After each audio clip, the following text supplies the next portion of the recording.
Children who came here illegally who are now at the Mexican border being shipped to Delaware, the I-495 investigation, and the heroin epidemic in Newcastle County. Just some of the topics we raise with Newcastle County Executive Tom Gordon. This is the Delaware Way. Welcome to the Delaware Way. I'm Larry Menti, and we are here with County Executive Tom Gordon. I want to get right into some news issues. First of all, thank you so much for being here. You're welcome, Larry, anytime. President Obama has asked Delaware to take some of the illegal immigrants from the border. Newcastle County, would they accept any of these young people from South America? Well, we would do whatever the governor and whatever the president asked for, certainly. Nobody's mentioned that to us yet. We're not, we have very limited partnerships and those kind of things, housing. But certainly we'll do our part, whatever the governor. Do you think it's a good idea for Delaware to accept some of these people?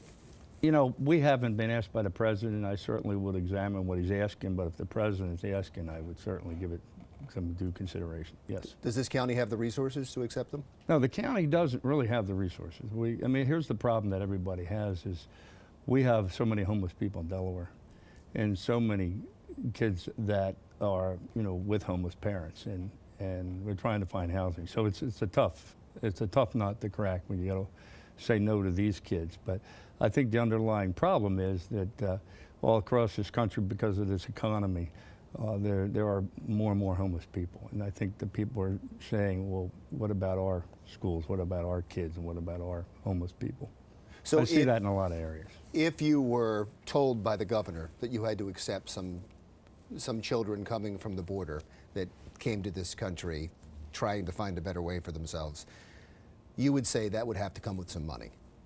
Well, I would ask him, certainly. I respect the governor, and I would try to cooperate with the governor, but I don't think that's going to, I don't think they're requesting that, so I don't want to do something that I'm not sure is going to happen. President Obama has asked. He's asked the state if they, he's asked every state, but he specifically, when he was here, asked the state, and that's why I wanted to find out. I certainly would ask the governor if he could help fund it, but I respect the governor a lot, and I would certainly be a partner with him. Let's talk about I-495. Okay.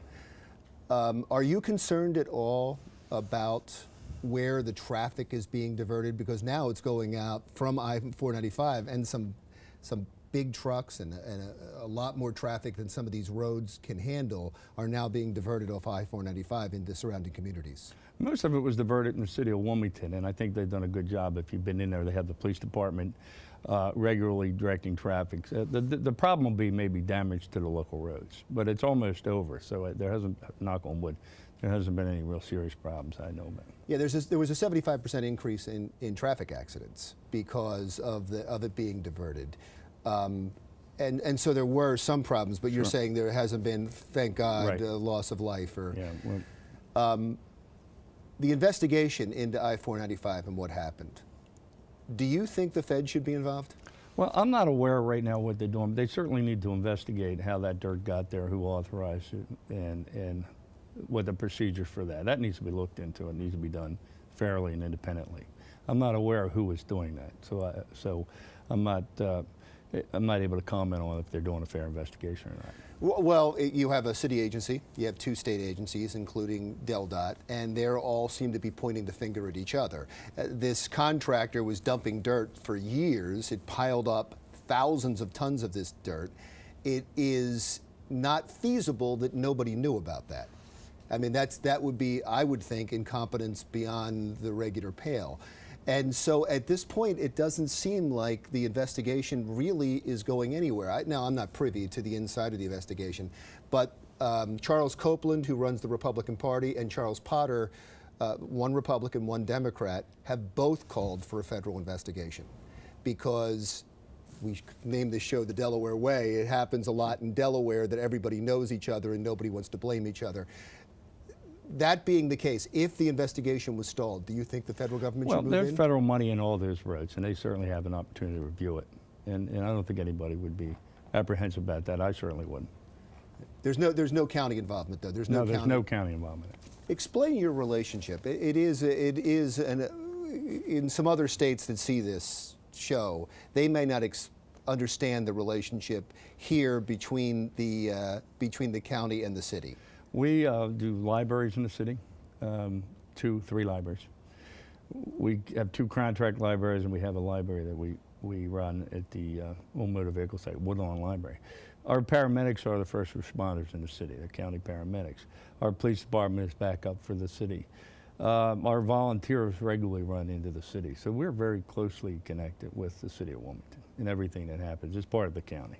And right now, the city of Wilmington is #1 on the list of the highest crime rates among small cities in the country. That's got to be a major concern to you. It is, but the good news is last year I think they had like 145 shootings. This year the shootings are down, but the homicide is ticking almost maybe a little ahead of what it was. And we're involved with a task force there also, and it's a lot of it's a result of the cracking down, and it's almost a turf war now. So if we can get the homicide stopped, if the city of Wilmington, I think the police department is doing a good job, and I think that hopefully what you're going to see is the homicides slow down, and then at the end of the year you may end up with 20 homicides but 30 shootings, whatever, as opposed to 145. I think you're going to see what you're seeing. I think is a big crackdown and a turf war over shrinking drug area. Heroin. Yes. Specifically. Heroin. Heroin is it. How big of a crisis is heroin in Wilmington now? It's big in Newcastle County in Delaware. It's a horrible drug. Well, for some reason, we have some of the purest drug of heroin in the country. And I think the problem is, the economy in Delaware in this country is sagging. That gives opportunities for drug dealers. I think people without jobs or depressed. I think that gives opportunity for users. But most of the users are coming from Newcastle County into the city. But every problem that I've brought up, interestingly enough, you've talked about the economy. Yes. And that the economy is the root of many of these problems. Delaware, I'm not sure about Newcastle County, you can tell me. Delaware is running far behind the rest of the country. Oh, Newcastle County is too, and we've lost so much here. We lost 2 automobile plants. The DuPont company was what the state was all about. The MBNA, the banks paying seriously good money. Dozens of other major manufacturers have left the state. And our median income, which is what you really need to look at, what the family earns together, it has dropped from something like it was 68 to now 48. It's below the national average. And we're #1 economy right now is food service, and that doesn't pay the bills. So we've got a serious problem, and it's a national problem, it's a state problem. We've been affected probably more than others because we're so small by losing 2 automobile plants and DuPont company and these other. But the good news is we're so small we can turn it around, I hope, and that's what we're trying to do. Well, that's the purpose that we're trying to hold on to GM. I mean, GM has got such a tremendous rail behind it. It's an industrial site. It's a beacon that we got to believe we can get manufacturing back here. So we're trying to tie it to the port, and that was the president's message. Our #1 great producer of jobs is the Port of Wilmington, and those men and women down there make around $70,000 apiece. They can raise a family. And we're in a great location. If we were to improve that port and tie it to GM, we could have great imports and a distribution center second to none with that GM plant. It has like 10 rails behind it, go anywhere in the country. You started this by talking about holding on to GM. As we sit here today, where does that stand?